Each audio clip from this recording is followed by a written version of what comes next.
Hello, everyone. This particular remark, tweet that someone did, I think they call it post now on X. So it's not supposed to be anything, major, but it's funny at the same time, it's not funny. It's serious at the same time, it's not serious. It's a kind of statement that you see and you laugh about it. Then you sit down and you say, wait a minute, this really is more profound than you initially looked at it to be. And this is the statement. Osas with the X handle or Osazeno said some governors are hardly in the news.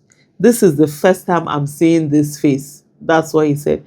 And I looked at it also and I'm like, okay, it's the first time I'm also seeing this face. And I want to know whether this is the first time you are also seeing this face.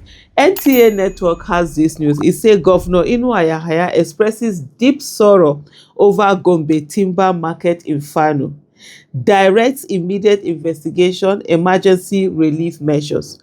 Gombe State Governor Muhammad Inuayahaya, CON, has expressed deep sorrow and devastation over the tragic fire outbreak that gutted a section of the main timber market, Kaswa Katako, along the railway station in Gombe, which destroyed shops, goods, and means of livelihood of many traders and business owners. The governor described the incidents as painful and distressing, noting that the scale of destruction is a huge setback to the hardworking men and women who depend on the market for their daily sustenance. Governor Inuayahaya extended his heartfelt sympathy to affected shop owners, traders, and all individuals who suffered losses as a result of the inferno, assuring them that the government stands firmly with them at this difficult moment. In a response to the incident, the governor has directed Gombe State Emergency Management Agency, SEMA, and other relevant agencies to immediately move in, conduct a thorough assessment and investigation into the cause of the fire, and provide urgent relief and support to cushion the impact on victims.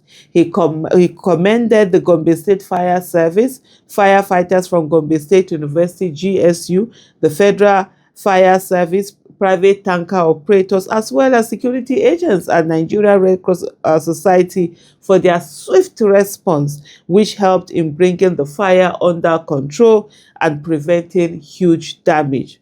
While sympathizing with the victims, Governor Inuayahaya called on those affected to remain calm, assuring them that government will take necessary measures to mitigate their losses and strengthen preventive measures to avert future occurrences. The governor also reiterated his administration's resolve to establish a state-of-the-art fire service office fully equipped to complement existing fire fighting facilities across the state, in line with his commitment to protect lives, property, and investment. Governor Inuayahaya was equally informed of an accident involving one of the firefighting trucks while responding to the emergency. He expressed sympathy to those involved and prayed for their quick recovery. Governor Inuayahaya prayed to Almighty Allah for continued protection over Gombe State, its people, and their means of livelihood, and for comfort and strength for all those who are affected by this unfortunate incident. That's talking about the fire outbreak that happened in Gombe State, ravaged a market called Kaswa Katako, meaning the market of wood, where wood are being sold. And you can imagine how devastating that kind of fire outbreak will be, where literally the fuel for fire is what is actually being sold in that place, where they say, planks and all of these wooden building materials are literally. But so may God help them through all of that, and hopefully the way the governor has responded on the fact of being speedy enough talking about it. But I haven't heard anything but from citizens in terms of the response, whether the response came on time or it was the kind of thing that was delayed, that the fire service actually do well. The statement in its way, the way the statement is written, it's really, really good.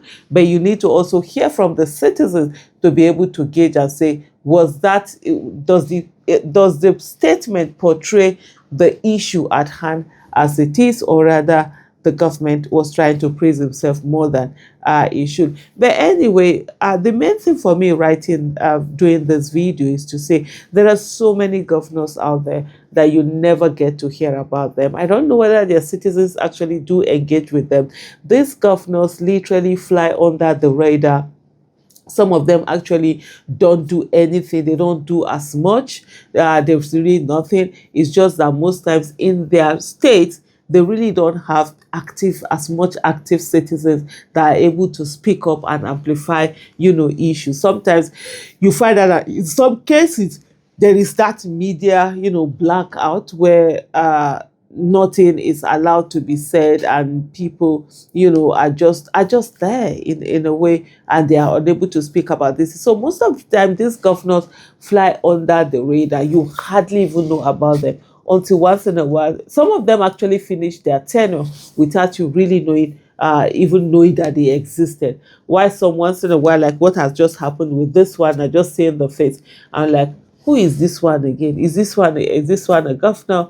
When did this one become, a governor? But that is what you have, and that is really not quite good. Yes, as much as possible, it's not every governor that is going to be in the news, or usually maybe we have controversies trailing them and all of that. But to an extent, the way it's a federation, and there are federating states, and most importantly you should be able to hear about this, what they're contributing, because each state is not an island on its own. They are or they should equally be contributing to the well-being of the nation. And so to an extent, as a state governor, there is a way that to an extent it comes to the notice of people for them to know you. I know there are people who say, oh yeah, but the fact that you don't know him doesn't mean that he's not known. Absolutely, that's absolutely spot on. That argument will be very valid, but you're just saying somehow in the news you should see some of these things,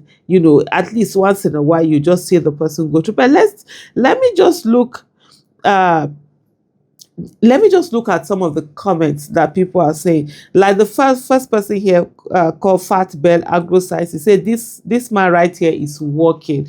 That's what the person said. Osas then replied by saying, I never say he isn't working. I don't live in his state. You hardly hear of his working in the news, and this is the first time I'm saying it. So that's what he's just simply saying. And like what Osas said, it's always for me. I'm always like when things are happening in a state or not happening or whatever, I always say that it's only the people who are living in that state that will be able to tell a picture of what is happening. If I'm not in your state, I really wouldn't know how you're doing it or what you are not doing. It's always what happens, what you're doing in your state. How do I put it now? It is the people who are there that are not able to say, oh, this person is working or is not working. But somebody else, Abdul Aziz Naibi Abubakar, said, but he's doing great in his state compared to other governors. And then someone said, this is his second tenure. No, this is not funny. What? Somebody said this is his second tenure. As in his second tenure. I can't just that's Ahmed Sadiq. Then case say you can imagine, if not for the recent Malemi corruption case, Kebbi State is also low key. Those states stay away from national. And then another one, I think this one is say, honestly, I didn't even remember there's a state called Gombe. Answer, I swear no activities going in their state at all, just squandering allocation low key and no one to question them. Oh my goodness. Nothing concerned them with good governance. Someone said that just means you are not correct. He's the chairman of Northern Governors Forum. Wow. Another one say, guy just they collect allocation steady, no noise. But I think one of the things is that we must be very vigilant in terms of democracy. So, like I think it was Thomas Jefferson who said that eternal vigilance is the price you pay for democracy. If you really don't check these people, bad governance is easy to give, because by doing nothing, you can give bad governance. So if you want good governance, you must ensure that you're doing something. And everyone, let us just keep an eye on the people who are voted into office. Thank you so much for watching. Bye.